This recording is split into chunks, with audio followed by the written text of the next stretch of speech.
Fanambarana manoloana ny zava-misy eto amin'ny raharam-pirenena ankehitriny dia tsy anay lolo parlementaire isika rehetra miaraka amin'ny Andry Rajoelina na Irmar ny angina na hevitra ho fanampiana ny fitondram-panjakana ankehitriny.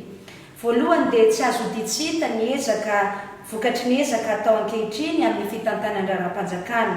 Raha tsy resaka fa tsy ny fivorian'ny voamerany ranomasimbe indiana farany teo sy ny fitsidiam-panjakana na visite d'État nataon'ny filoha frantsay teto amintsika fotoana vitsivitsy lasa izay nahafanana anao sy ny fifanaraha-piara-miasa lehibe eo amin'ny sehatra stratejika tahaka ny angovo.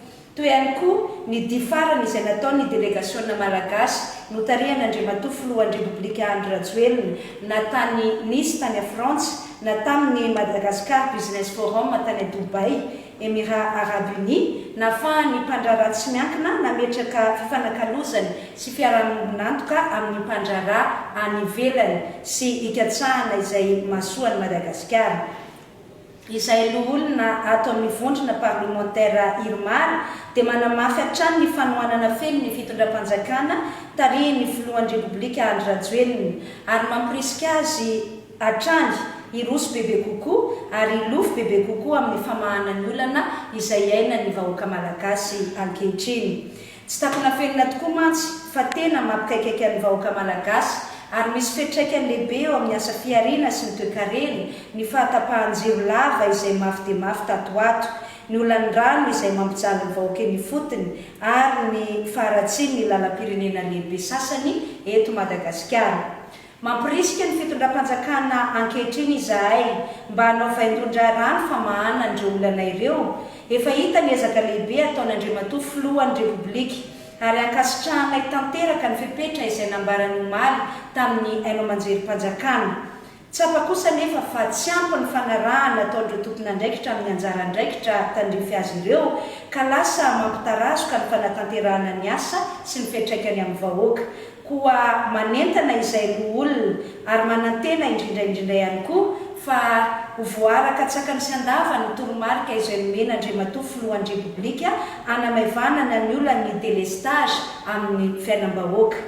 Manameloka ireo mitady korotana sy fiantsiana ady eo amin'ny samy malagasy amin'izao fotoana izao ary manamafy hatrany fa tsy miteraka fitoniana sy filaminana eo amin'ny fiarahamonina sy ny firenena mihitsy ny fanelezana vaovao diso sy ny fivoizana fankahalana amin'ny tambajotra izay ataon'ny mpanomitra sasantsasany.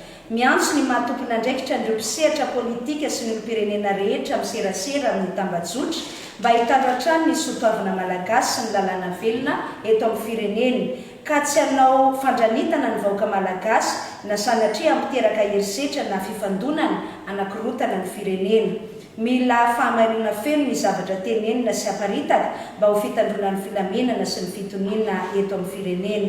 Farany dia manamafy ny firaisampo amin'ireo rehetra nanamanjo tamin'ny loza fanamposinana ratsakafo farany teo izay nahazo ny mpiray tanindrazana maromaro izay lohan'ny Madagasikara atao anatin'ny vondrona parlementaire Irmar ary mankasitraka ny fanambarana Andriamatoa filohan'ny Repoblika ny tsy maintsy hipoiran'ny marina ka hanaovana ny fanadihadiana faran'izay aingana ary hanaovana ny fomba rehetra ahafantarana izay tompon'andraikitra tao anatin'izany loza nitranga izany. Natao teto Antananarivo ny zoma 20 Jona 2024 ny olona rehetra atao anatin'ny vondrona parlementaire Irmar izay soloinay mianadaha fitena eto ireo vitsivitsy izay tsy tonga eto dia miray fo ary mankasitraka tanteraka nanaovana an'izao fanambarana izao. Misaotra tompoko.